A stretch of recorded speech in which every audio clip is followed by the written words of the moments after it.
Dans un monde sans pitié où il ne règne que la terreur et la souffrance et une guerre éternelle, les Xénos, les Astartes, les humains et les orques se battent pour un combat éternel. Dans ces histoires, découvrons ensemble l'horreur et les complots qui se cachent derrière tout cela. Bienvenue à Storyhammer. Le silence de Vergo Primus, partie 3. Cela faisait maintenant des heures que nous avions débarqué sur Vergo, et toujours aucun signe d'hostilité, ni de personnes alliées. C'était étrange. Peu importe qui avait attaqué Vergo et son système environnant, ils étaient des experts. Ils ne laissaient pas beaucoup de traces, ni d'indices pour que nous puissions les tracer. Notre unique solution était d'avancer en espérant trouver des indices, ce que moi et mon groupe avons fait. Après plusieurs heures de marche, nous sommes finalement arrivés aux portes de la prochaine cité. Celle-ci était bien plus imposante, mais pour une fois, nous commencions à avoir des indices. Il y avait clairement eu une bataille ici. Il y avait des impacts de balles et des explosions à l'entrée de la ville. Alors, nous avons resté sur nos gardes, parce que personne n'était là. Pas même le moindre cadavre était resté en place. C'était de plus en plus étrange. Peu importe ce qui se passait ici, ils ne voulaient pas nous laisser le moindre indice. Mais nous allions découvrir la vérité, d'une manière ou d'une autre. J'ai divisé l'équipe en plusieurs groupes distincts pour pouvoir couvrir le maximum de distance dans le maximum de directions possibles de la ville. Pourtant, j'avais une drôle de sensation qui commençait à naître en moi, mais il fallait que nous avancions. Nous nous sommes avancés. Un groupe de gardiman s'est avancé avant le reste. Je ne tiens pas à sacrifier mes hommes, mais tout le monde connaît les risques ici. Alors si quelque chose devait se passer, ils étaient préparés.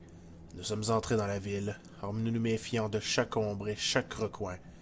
Peu importe ce qui aurait arrivé, nous étions prêts. Mais en même temps, je ne pouvais m'empêcher de sentir que quelque chose commençait à être bien là, présent parmi nous. En nous avançant, chacun de nos pas était léger, car nous ne voulions pas attirer l'attention. Si nous pouvions éviter les conflits, nous l'aurions fait. Mais malheureusement, je sentais qu'une présence était là en train de nous observer. J'avais ce mauvais pressentiment. Était-ce moi seulement? Peu importe. Je dis aux gardiman d'avancer, car il nous fallait gagner du terrain. Mais nous nous étions encore mis dans un beau pétrin, car, sans prévenir garde, nous nous sommes avancés, et j'ai commencé à remarquer que quelque chose était bizarre. Une espèce de point brillant rouge était apparu sur l'épaule du gardiman, jusqu'à aller derrière sa tête, quand soudain, nous nous étions fait attaquer. Les hommes ennemis étaient sortis de leur cachette et commençaient à nous mitrailler d'absolument tous les coins de la ville. Je n'avais pas le temps de voir de quoi il s'agissait. J'ai hurlé à tous mes collègues de se mettre à l'abri, mais il était déjà trop tard. La plupart d'entre eux commençaient à tomber. Les hommes de mon équipe de l'escouade Shadow, nous avons réussi à réagir à temps, mais plusieurs gardiman avaient déjà commencé à tomber, par des coups de salve répétés ou alors des tirs bien placés en pleine tête. Nous étions à découvert, et ils étaient partout. Et par la même occasion, j'ai pu commencer à remarquer qu'il y avait des mutants parmi eux. Des hommes bien plus grands et bien plus musclés que la normale. Nous nous sommes tous mis à l'abri, en espérant pouvoir nous sauver. Mais malheureusement, nous perdions des hommes à chaque seconde qui suivait. J'ai communiqué à l'équipe B de nous prêter main forte si possible, mais je n'avais aucune réponse. Les grésillements sur la radio nous coupaient dans la communication. Nous étions seuls. Je me suis avancé dans le building le plus haut, histoire d'aller attaquer les hommes qui se trouvaient en hauteur, et j'ai dit à tous ceux qui le pouvaient de gérer un propre groupe. Quelques-uns de mes collègues se sont mis à ouvrir le feu sur un des mutants qui leur chargeait dessus. Cette créature avait beau être rapide et forte, elle n'était armée que d'un marteau grossier, et donc elle finit par succomber sur les tirs répétés de mes hommes. Mais malheureusement, ils célébrèrent leur victoire trop vite, car au-dessus d'eux, une autre créature aussi imposante sauta et metta à terre un de mes collègues, mais je ne pouvais lui prêter main forte. J'étais bien trop loin et mes armes ne me permettaient pas de l'aider. Mes autres collègues auraient voulu sauter pour l'aider, mais ils étaient eux aussi pris au piège. Un groupe de gardiman qui avait réussi avec le colonel à se mettre à l'abri avait réussi à arriver par derrière nos ennemis pour pouvoir leur ouvrir le feu dessus.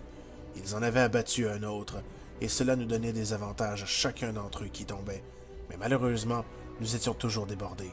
De mon côté, j'avais réussi à escalader le building, et j'ai réussi à déstabiliser les deux autres hommes, qui n'était armé que de fusils de pompe et un fusil mitrailleur.